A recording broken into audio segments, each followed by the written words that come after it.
د مکې مکرمې یوه ډمه وه، غالبا چې د هغې سلمان ومو، دا یوه ډمه وه. دې به دا مجلسونه به یې کولو، په حجرو کې به ګډېده او خلکو به پیسې چانګلي، د دې دغه معاش او دغه د ګټې وټې ذریعه وه. خو چې کله په غزوه بدر کې ډېر شي کفار مړه شو، نو د مشرکین مکه هغه زور لږ کم شو. نو دا په دغې ورځو کې راغلي او مدینې منورې ته نبي علیه الصلاة والسلام له راغله، وی ای محمده صلی الله علیه وسلم، وی دې له نه یم راغلي چې مسلمانه شوې یم. نبی علیه الصلاة والسلام ورته وی څه له بیا راغلي؟ صحابه کرام هم پېژندله، ټولو پېژنده، مشهوره ښځه وه.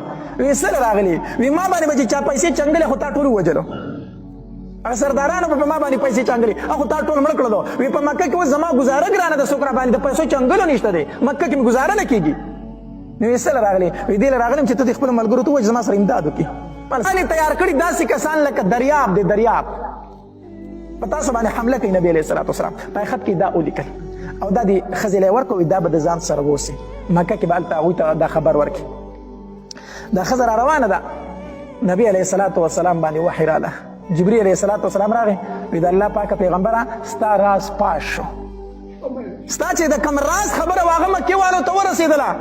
یوه ښځې سره خط دی او حاطب بن ابي بلتعه وله ورکړی دی او هغه ښځه په روضه خاخ مقام کې روانه. نبی علیه الصلاة والسلام صحابه کرام درې تنه مقرر کړو، درې صحابه کرام مقرر کړو، حضرت علي رضی الله تعالی، حضرت زبیر رضی الله تعالی، حضرت مقداد رضی الله تعالی. دې دریو صحابه کرامو ته اسونو ته وخېږئ اسونو ته، او شابه هغه ښځه درنه ګورئ، هغه خط مکې مکرمې ته ونه رسئ، هغه خط ترنه مکې ته ونه رسئ. دوی او په روضه خاخ کې به یې لاندې کوئ. نبی علیه الصلاة والسلام ته وویل په روضه خاخ کې به یې لاندې کوئ. بس هغه ښځه په اوښ باندې روانه وه، دوی اسونو ته وختل، را روان شول درې واړه صحابه کرام. او چې څنګه یې روضه خاخ مقام ته راورسېده، ښځه هم هلته لاندې کړه. چې ویې رسوله بس اسونه نه راکوز شو، د اوښ مواري وله ونیو، اوښ یې ورله کېنه او ښځه یې ترې راکوزه کړه. ښځې ته یې خط راکړه، خط راکړه. ښځې ما سره خط نشته دی، وی خط در سره شته دی، خط راکړه. اوښ یې ورله ولټو، د دې چې کوم سامان و هغه یې تار په تار کړو خط و. د ښځې چې کومې کپړې وي د هغې تالاشي واخېسته، خط نشته دی، اوس خط در سره میلاویږي نه، ښځې ما سره څه شی نشته دی.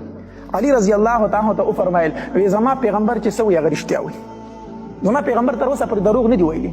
او هغه وایي چې له دې سره خط دی، وی دا خط روباسه که نه قسم په الله کو ستا کپړې ایستل راشي، کپړې به در نه وباسم، کو ستا کپړې ایستل راشي په که نه، ښځې ما سره څه شی نشته دی. علي رضی الله تعالی ته وفرمایل، وی زما پیغمبر چې څه وایي هغه رښتیا وایي، زما پیغمبر تر اوسه پورې دروغ نه دي ویلي.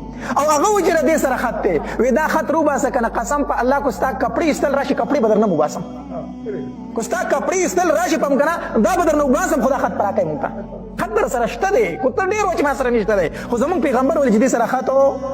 یقینا موږ ولټوو چېرته شته دی، موږ خپل وس وکړو خط نشته دی، خو چې پیغمبر وایي خط ورسره شته دی، نو صحابه کرامو د هغوی د نبي علیه السلام په خبره داسې کلک یقین و، ستا سره خط موجود دی. ښځه پوه شوه چې په هېڅ حالت زما مخکې تلو نشته دی. نو دا کمسۍ داسې اوچته کړه او د کمسۍ د لاندې په دې ویښتو کې غوټه کړې وه، د سټ سره د کمسۍ د لاندې په دې ویښتو کې دا تعویض ایښی وه، داسې تعویض غوندې یې جوړ کړی، دا خط نه دلته یې پټ کړی وه. چې پټ کړ کمسۍ ته یې لاس کړه، خط یې راویست، ور یې ولکړو. چې ور یې وکړو هغې ته یې وسو ته ځه ته ځه، خط یې راواغېستو، نبي علیه الصلاة والسلام له یې راوړو. چې راوړو نبي علیه الصلاة والسلام خط کول وکړو، ته پړاو شو. نبي علیه الصلاة والسلام حاتب ابن ابي بلتعه رضی الله تعالی دا صحابي راوغوښتو، دا کار دې ولې کړی دی، دا کار دې ولې کړی دی. صحابه کرام سخت غصه دي. عمر رضی الله تعالی تور اخرستلی نبی اسلام ته بار بار وایي د الله پاک پیغمبر ما ته اجازه راکړه، د دې منافق دا سر ومه، د خو موږ سره ډېره غټه دوکه وکړله، ما ته اجازه راکړه چې د دې منافق نه دا سر والوزم. نبی علیه الصلاة والسلام دغه صحابي راووتو، حاتب ابن ابي بلتعه. حاتب دا راته ووایه چې دا کار دې ولې کړی دی، دا دې ولې کړی دی. هغه ورته د الله پاک پیغمبر زه خپله خبره کوم، خو په ما باندې تلوار مه کوئ، چې زه خپله خبره پوره کړم ما باندې تلوار مه کوئ. نبي اسلام ووایه ته څه وایي؟ د الله پاک پیغمبر قسم په الله کو زما په اسلام کې ذره بره فرق راغلی، زه مسلمان یم، دا کار دې ولې کړی دی؟ د الله پاک پیغمبر د یوې مجبورۍ نه مې کړی دی. د مکې مکرمې نه چې څومره صحابه کرامو هجرت کړی دی که نه، او هلته یې ښځه بچي پاتې شوي یا نور څه پاتې شوي، نو هلته یې رشته دار شته، د هغې خیال وله ساتي. وایي زه د مکې نه راغلی یم مدینې منورې ته، خو زما ښځه او بچي په مکه کې پاتې شوي دي، او هلته زما یو رشته دار هم نشته چې د هغوی خیال وساتي.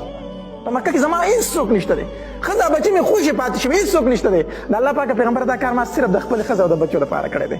ما وی چې نبي علیه الصلاة والسلام چې څه کوي دا به الله هسې کوي، زما په دې خط باندې دا پاتې کېږي نه، الله نبی علیه الصلاة والسلام ته هسې فتح ورکوي، خو په هغوی باندې به زما لږ غونته کې احسان راشي، نو زما د ښځې د بچو به لږ خیال ساتي، هغوی ته به تکلیفونه هلته نه ورکوي، زما بچو ته باندې تکلیفونه نه ورکوي دا کار مې صرف دې دپاره کړی ما داسې کار وکړو چې هغه الله او د الله رسول ته هېڅ ضرر هم نشي رسولی زما دې خط الله او د الله رسول ته هېڅ ضرر نشي رسولی نبي علیه الصلاة والسلام ورته وفرمایي تا رښتیا ووایه تا هم تا دا کار ته مسلمان یې خو دا کار تا صرف دې دپاره کړه تا رښتیا ووایه تا داسې وکړه عمر رضی الله تعالی بیا فرمایي وایي د الله پاکه پیغمبر سر ته هم دا منافق دی دا منافق دی نبي علیه الصلاة والسلام دا مخ مبارک داسې سور شو او عمر رضی الله تعالی عنہ ته وفرمایل یا عمره تا ته پته نشته چې دا بدري صحابي دی دا په غزوه بدر کې شامل شوی نه دی او د غزوه بدر متعلق الله تبارک وتعالى څه فرمایلی چې پکې کوم صحابه کرام شریک شو تبارک وتعالى د هغې متعلق ویلي چې تاسو څه کوئ تاسو جنتیان یې